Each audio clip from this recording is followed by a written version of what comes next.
Pada tahun 1880-an, masyarakat membangun sebuah gereja yang diberi nama Immanuel yang bertempat di Batu Gantung, Kecamatan Nusaniwe, Kota Ambon. Gedung gereja Immanuel yang disebut sebagai Gereja Pohon Namu-Namu oleh orang-orang Seri yang saat itu sedang bermukim pada daerah Kudamati. Gereja Immanuel disebut Gereja Namu-Namu dikarenakan terdapat banyaknya pohon namu-namu yang tumbuh pada saat itu. Seiring dengan berjalannya waktu pada tahun 1904, Gereja Immanuel Jemaat Batu Gantung dipimpin oleh Pendeta Cornelis yang kemudian tugas pelayanan selanjutnya diteruskan oleh Pendeta Mesa Kaulusi pada tahun 1905 dengan beranggotakan jemaat 111 jiwa. Hari lepas hari demikian juga tahun lepas tahun, Jemaat Batu Gantung mulai mengalami peningkatan dengan bertambahnya anggota jemaat menjadi 1.381 jiwa pada tahun 1923. Peningkatan ini mengakibatkan gedung gereja Immanuel tidak bisa menampung pertumbuhan jumlah jemaat yang sangat banyak. Maka dari itu gereja memutuskan untuk membangun gereja yang baru dan ditapiskan oleh Pendeta Aiken Wilson di bawah kepemimpinan Ketua Majelis Jemaat Pendeta Julius Sita Niapesi. Gedung gereja yang baru pada saat itu diberi nama Rehoboth atas usulan dari Residen Ambon Van Arkel.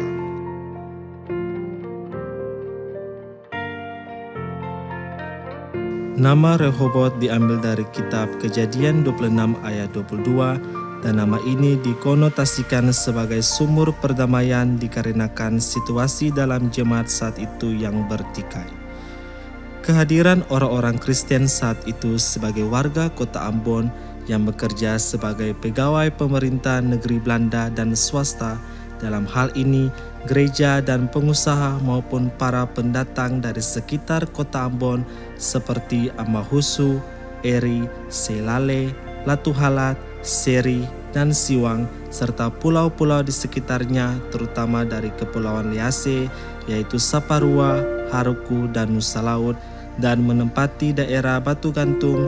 Merekalah yang menjadi dasar tonggak terbentuknya Jemaat GPM Rehoboth, sehingga kita sebagai generasi selanjutnya dapat menjalankan tugas dan tanggung jawab kita sebagai jemaat dan pelayan dalam Jemaat GPM Rehoboth dengan segala baik dipimpin dan dituntun oleh Tuhan Yesus Kristus yang adalah kepala gereja.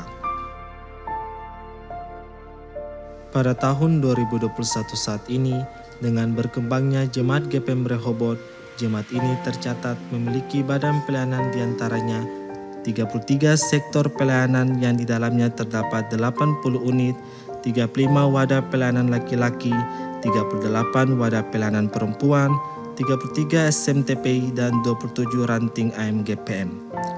Ke-27 ranting tersebut di dalamnya ada ranting Gideon. Ranting kami melewati sebuah proses perjalanan yang begitu panjang. Awalnya wadah kami bernama Pemuda Orel 1. Suka dan duka boleh kami semua rasakan, kadang jatuh dan kadang kami bangun lagi. Tetapi itu semua tidak membuat kami patah semangat. Kami terus berjuang dan bekerja untuk wadah kami yang tercinta. Tetapi semua itu membuahkan hasil, di mana tepat pada tanggal 19 September 2019 yang bertempat di Kintal Keluarga Gerets, kami boleh dilembagakan menjadi sebuah ranting dengan nama ranting Gideon yang terdiri dari unit 1, 3, dan 4. Seiring berjalannya waktu, ranting Gideon terus berakar dan bertumbuh menjadi sebuah ranting yang dapat beradaptasi dengan ranting-ranting lain dan cabang dalam Jemaat Rehoboth. Di tengah kondisi pandemi COVID-19 yang terjadi di kota Ambon ini membuat kita semua harus mentaati protokol kesehatan, terutama dalam pelayanan ranting Gideon cabang Rehoboth 1. Kami ranting Gideon walaupun dalam kondisi pandemi COVID-19 telah melakukan beberapa hal untuk Jemaat Rehoboth terkhususnya sektor Ora et Lapora. Di antaranya, ibadah AMGPM yang rutin selalu dilaksanakan dengan mempertahankan protokol kesehatan, yaitu memakai masker dan menjaga jarak. Yang berikutnya yaitu melakukan kerja bakti dalam lingkup pelayanan, agar lingkungan selalu bersih dan terhindar dari wabah penyakit. Yang berikutnya, melakukan kegiatan pelayanan kasih kepada para lansia di wilayah pelayanan Ranting Gideon. Dan yang terakhir, melakukan pembagian masker kepada masyarakat yang tidak memakai masker. Sehingga dari situlah dapat tercermin bahwa potensi AM Ranting Gideon bertumbuh untuk mengerjakan kedamaian dan keselamatan bagi kehidupan bersama dalam Jemaat GPM Rehoboth.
Kami Angkatan Muda Gereja Protestan Maluku, Ranting Gideon, Cabang Rehoboth 1, mengucapkan selamat merayakan hari ulang tahun Jemaat Rehoboth yang ke-117 tahun. Tetap maju, kompak, dan jaya selalu. Yesus Kristus, Sang Kepala Gereja, memberkati. Saya selaku Ketua Angkatan Muda Ranting Gideon, Cabang Rehoboth 1 mengucapkan selamat merayakan Hari Ulang Tahun Jemaat GPM Rehoboth yang ke-117 tahun. Tuhan Yesus memberkati. Salam, saya selaku Pembina Angkatan Muda Gereja Protestan Maluku, Ranting Gideon, Cabang Rehoboth 1 mengucapkan selamat merayakan Hari Ulang Tahun Jemaat Rehoboth yang ke-117. Tuhan Yesus Kepala Gereja senantiasa memberkati. Salam.